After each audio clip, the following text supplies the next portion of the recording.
मैं रीना आपके अपने चैनल रीना किचन रेसिपी हम लोग में स्वागत करती हूँ। तो रविवार सूर्य देव की व्रत कथा। एक बुढ़िया माई थी। उनका एक बहुत ही सरल सा नियम था कि प्रति रविवार को सवेरे ही स्नान आदि कर पड़ोसन की गाय के गोबर से घर को लिपकर फिर भोजन तैयार कर भगवान को भोग लगा स्वयं भोजन करती थी। ऐसा व्रत करने से उसका घर धन धान्य आनंद से पूर्ण था। इस तरह कुछ दिन बीत जाने पर उसकी पड़ोसन विचार करने लगी कि ये वृद्धा सर्वदा मेरी गौ का गोबर ले जाती, इसलिए वह अपनी गाय को घर के भीतर बांधने लगी। बुढ़िया को गोबर न मिलने से रविवार के दिन वह अपने घर को न लिप सकी, इसलिए उसने न तो भोजन बनाया न भोजन लगाया। स्वयं ही उसने भोजन नहीं किया। इस प्रकार उसने निराहार व्रत किया। रात हो गई, वह भूखी ही सो गई। रात में भगवान ने उसे स्वप्न में दर्शन दिए और भोजन न बनाने और भोग न लगाने का कारण पूछा।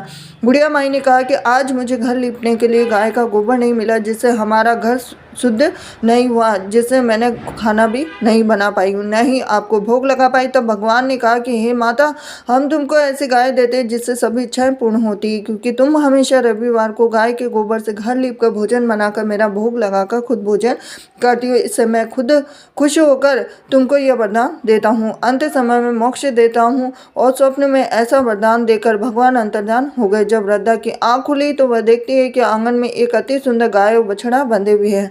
वह गाय और बछड़े को देखकर अत्यंत प्रसन्न हुए और उनको घर के बाहर बांध दिया, वहीं खाने का चारा डाल दिया। जब उसके पड़ोसन ने बुढ़िया के घर के बाहर एक अति सुंदर गाय और बछड़े को देखा तो द्वेष के कारण उसका हृदय जल उठा।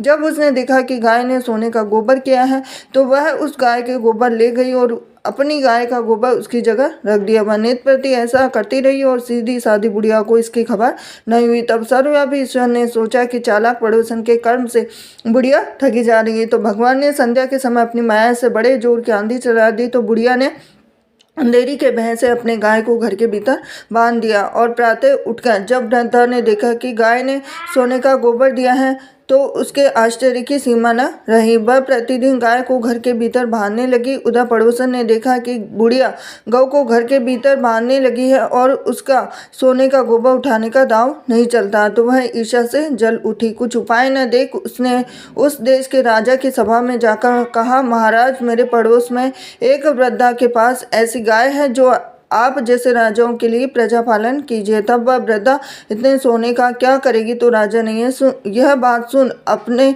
दूतों को वृद्धा के घर से गाय लाने की आज्ञा दी। वृद्धा प्रातः ईश्वर का भोग लगा भोजन ग्रहण करने ही जा रही थी कि राजा के कर्मचारी गाय खोलकर ले गए। वृद्धा काफी रोई चिल्लाई, किंतु कर्मचारियों के समक्ष कोई क्या कहता।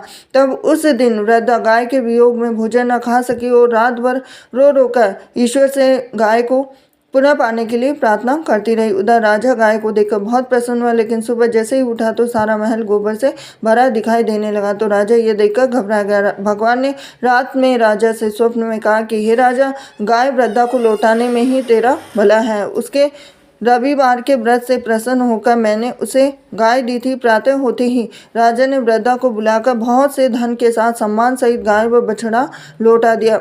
उसके पड़ोसन को बुलाकर उचित दंड दिया गया और इतना करने के बाद राजा के महल से गंदगी दूर हो गई। उसी दिन से राजा ने नगर निवासियों को आदेश दिया कि राज्य की तथा अपनी समस्त मनोकामनाओं की पूर्ति के लिए रविवार को व्रत करो। व्रत करने से नगर के सभी लोग जीवन सुखी से व्यतीत करने लगे। कोई भी बीमारी, प्रकृति का प्रकोप उस नगर पर नहीं होता। सारी प्रजा सुख से रहने लगी। तो ये थी रविवार की व्रत का। वीडियो पसंद आया तो वीडियो को लाइक करें, चैनल सब्सक्राइब करें, बेल आइकन प्रेस करें। हरे कृष्णा।